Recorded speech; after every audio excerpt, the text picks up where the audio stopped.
शर्मा जी से मेरा परिचय तेजेंद्र शर्मा जी से मेरा परिचय कुछ अजीब हालात में हुआ।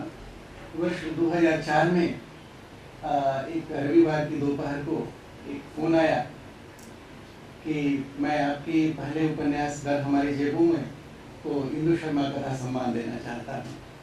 तो मुझे आश्चर्य हुआ क्योंकि किताब अभी नई नई आई थी, मेरी पहली किताब थी और मुझे इस बात का भी भरोसा नहीं था कि लोग इसे उपन्यास के रूप में पहचान रहे हैं। और सच्चाई यह थी कि तब तक मैं न तो तेजेंद्र शर्मा को जानता था, न ही इंदु शर्मा कथा सम्मान का नाम सुना था। तो जो लोग हिंदी साहित्य के परिदृश्य से परिचित हैं वो इस बात का महत्व जरूर समझेंगे कि ऐसे रचनाकार की किताब को सम्मानित करने का निर्णय लेना जिसे न तो हिंदी साहित्य में कोई जानता हो और न ही सम्मान देने वाले से उसका कोई व्यक्तिगत परिचय हो। तो तेजेंद्र शर्मा जी के प्रति मेरा सम्मान उसी दिन बहुत बढ़ गया था। और जब मैं इंदु शर्मा कथा सम्मान लेने के लिए लंदन पहुंचा तो पता चला कि साहित्य के प्रति, हिंदी साहित्य के प्रति उनकी निष्ठा कैसी है। अपने दम पर अकेले उतना बड़ा आयोजन करना, साहित्य से ऐसे लोगों को जोड़ना जो प्रत्यक्ष तौर पर किसी भी रचनाक्रम से जुड़े हुए नहीं हैं, बहुत बड़ा काम था।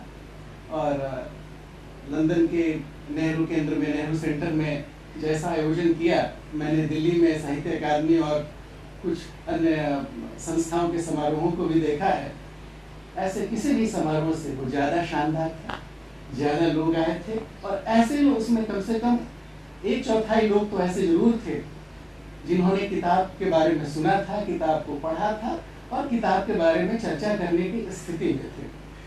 दिल्ली के किसी भी आयोजन में मुझे ऐसी स्थिति देखने को अभी तक नहीं मिली है।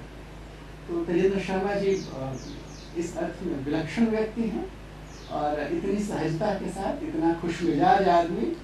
मुझे तो आज जब मैंने सुना कि वो 60 वर्ष के होने वाले हैं तो बड़ा आश्चर्य हुआ। मुझे लगा कि वो या तो मेरी उम्र के होंगे या बस 1-2 वर्ष का अंतर होगा मेरी उम्र से। तो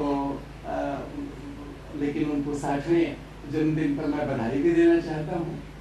और जहाँ तक उनकी रचनाओं का सवाल है तो मैंने उनके 2 कहानी संग्रह पढ़े हैं और कहानियों के बारे में तो खैर विशेषज्ञ अपनी राय देंगे, लेकिन एक चीज़ जो मैं यहाँ पे जिसका जिक्र करना जरूरी समझता हूँ वह है कथा पाठ की शैली। मुझे नहीं लगता कि तेजेंद्र शर्मा जी जिस तरह से कथा पाठ करते हैं और उसे जितना रोचक तरीके से वो कथा को प्रस्तुत करते हैं, हिंदी साहित्य में कोई और कर पाएगा। कम से कम मैंने नहीं देखा है किसी को उस तरह से कथा पाठ करते हुए। तो मैं अपनी बात तेजेंद्र शर्मा जी को उनके आने वाले 60वें जन्मदिन पर बधाई देते हुए